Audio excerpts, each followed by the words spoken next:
Using your enemies to get ahead. I mean, when I first heard that, I thought, is that even possible? Like, how do you even, it's not exactly warm and fuzzy, is it? But turns out there's this 17th century Jesuit priest, Baltasar Gracián, who had a lot to say about this in his book, How to Use Your Enemies. And honestly, some of it's pretty compelling. You know, it's funny because when you actually dig into Gracian, he's not saying go out and make enemies. Not at all.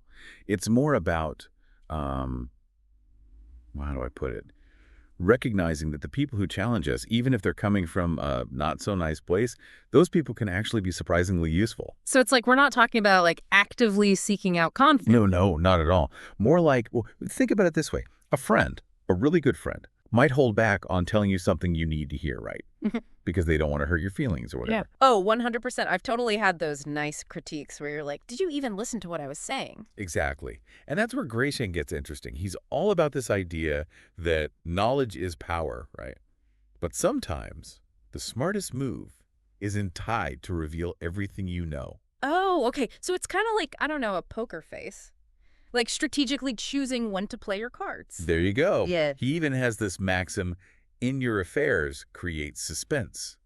And he goes on to say, it's neither useful nor pleasurable to show all your cards. Like he really understood that whole strategic reveal thing. That's a good one. It really makes you stop and think about how much we put out there, you know, our plans, our insecurities, everything. Oh, for sure. And speaking of insecurities, Gracian has this whole bit about exposing your sore finger, basically. Don't make it easy for people to take advantage. Yeah, that's just common sense, right? But it's easy to forget sometimes. You know, it's interesting, though. The more we talk about this, the more I'm realizing there might be something to this whole using your enemies idea, even if it just means taking a step back and trying to understand where they're coming from. Right. It's all about perspective. And that actually leads into another big thing Gracian talks about, being socially savvy. Okay, so we're talking social strategy now. Right. From a priest. I got here. What kind of tips did he have? Well, he had this thing, right, about being in people's good graces. Like, it's one thing to be admired, he says, but it's a whole other level to be actually liked. Affection, he calls it. He really thought that mattered more, you know, more than just respect, I mean. Yeah, it's like people will bend over backwards for someone they like, even if they don't always agree with them, right? Exactly. And it all ties into, I think, this other thing he talks about being adaptable. Yeah. He says, know how to adapt yourself, meaning like you got to tailor your approach to different people. You know what I mean? Figure out their deal, what makes them tick, and then you adjust. Right. It's that whole, if you want to go fast, go alone. If you want to go far, go together kind of thing. But you can't go far with people if you can't even meet them where they're at. 100%. You got to be, I don't know, perceptive, be willing to adjust your style a little. And speaking of surrounding yourself with the right people, Gracian, he really gets into friendship. See, now, this is something I've always found fascinating. The whole friendship dynamic. What do you have to say about it? Well, he was big on having true friends, not just, people you know. Like he even says, choose your friends, tested by fortune, emphasizing that a true friend sticks by you when things get rough, not just when times are good. Huh. Makes you think about your own friendships, doesn't it? Like, who would you call at 3 a.m. if you needed help? It really does. And he saw friends not just as, buddies, but as sources of support, guidance, like a second self, he called it. He really believed in that a true friend could give you a whole new perspective. It's kind of cool, actually, when you tie that back to the whole using your enemies thing. It's all about, like, looking past the surface and trying to get where the other person's coming from. Yeah. Huh, never thought about it like that. It is interesting, right? But before we get too far off track, there's this other point Gracian makes about the company we keep that I think you'll appreciate.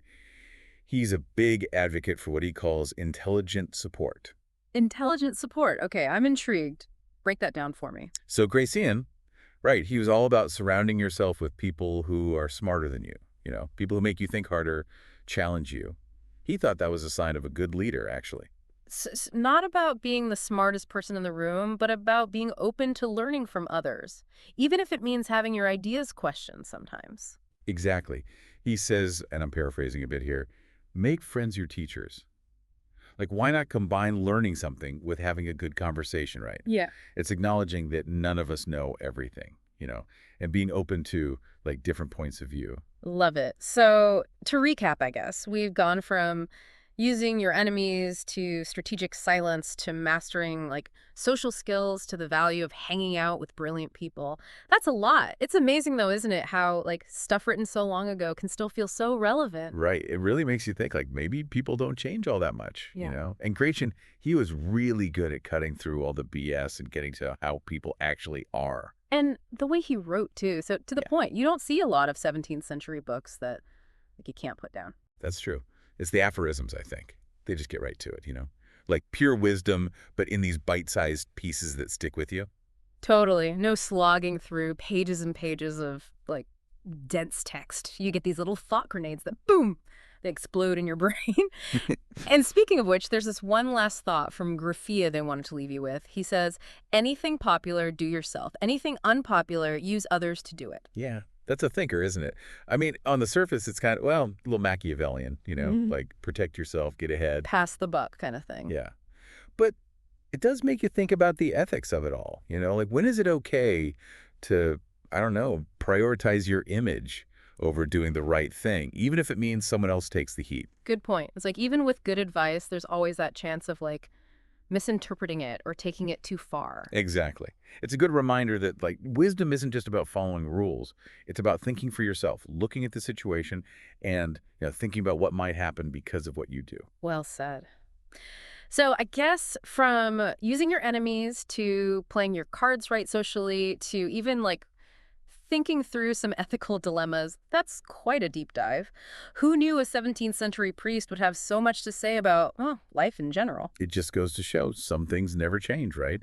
And sometimes the best way to figure out today is to, I don't know, take a look back at what people were saying, you know, way back when. Couldn't agree more. Until next time, everyone, keep those minds curious and keep on diving deep.